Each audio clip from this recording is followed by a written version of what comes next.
Banks just confirmed something I hope wouldn't happen.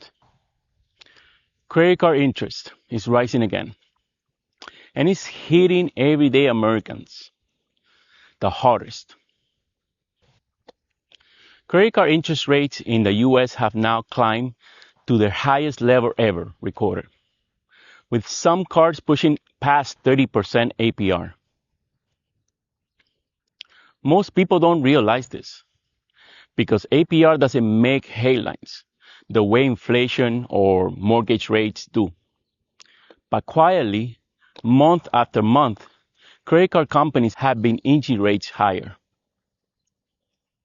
And now, they're at the point we're simply never seen before. This isn't a temporary spike. Banks are warning that rates will likely stay elevated through 2025, and it could even rise again in 2026. That's the part most people aren't prepared for. Credit card companies can adjust interest rates far more easily than mortgage lenders or auto finance institutions. And right now, there are the three major forces pushing rates up. Number one, rising household balance. Americans can carry more credit card debt today than at any point in history. Number two, more late payments. Delinquencies have increased for 5 straight quarters. That tells banks one thing: risk is rising. Number three, banks shifted defensive. When the economy weakens or uncertainty grows, lenders protect themselves. They raise interest far in advance of any real recession. This is why APRs are climbing even though inflation is cooling and rate cuts may be coming. Banks aren't pricing based on today's. They're pricing based on what they expect over the next 12 to 18 months. So let's say you carry a balance of $5,000. At 21% APR, that interest will be around $87 a month. At 28% APR, it jumps to $116. And at 30% APR, it hits $125. That's nearly $40 more every month without spending any additional money. So $40, that's for groceries. $40, that's for tank gas.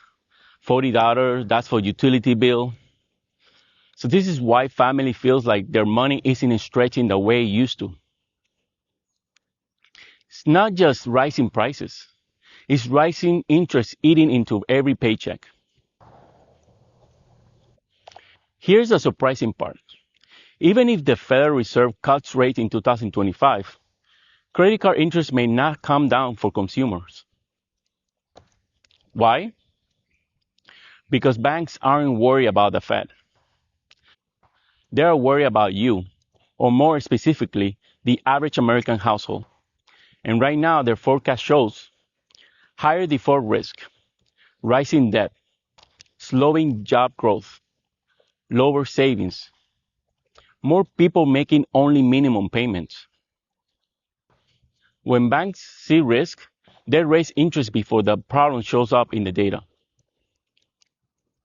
That's why 2026 could bring another round of increases, even in a cooling economy. You know, when people hear credit card interest is rising again, it feels like another financial headline.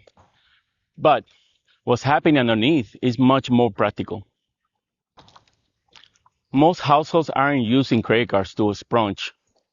They're using them to keep up, to fill the gap between paycheck and rising costs.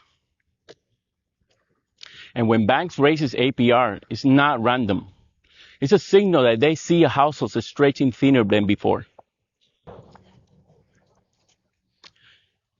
So if you feel like your payment isn't moving the balance the way it used to, it's because the math really has changed. Interest is taking a bigger bite out of every dollar you're trying to pay down. This isn't about blame or bad decisions. It's about a financial system adjusting faster than most family can. So here's what stays with me when I look at these new numbers. Credit card interest isn't rising because people suddenly become irresponsible.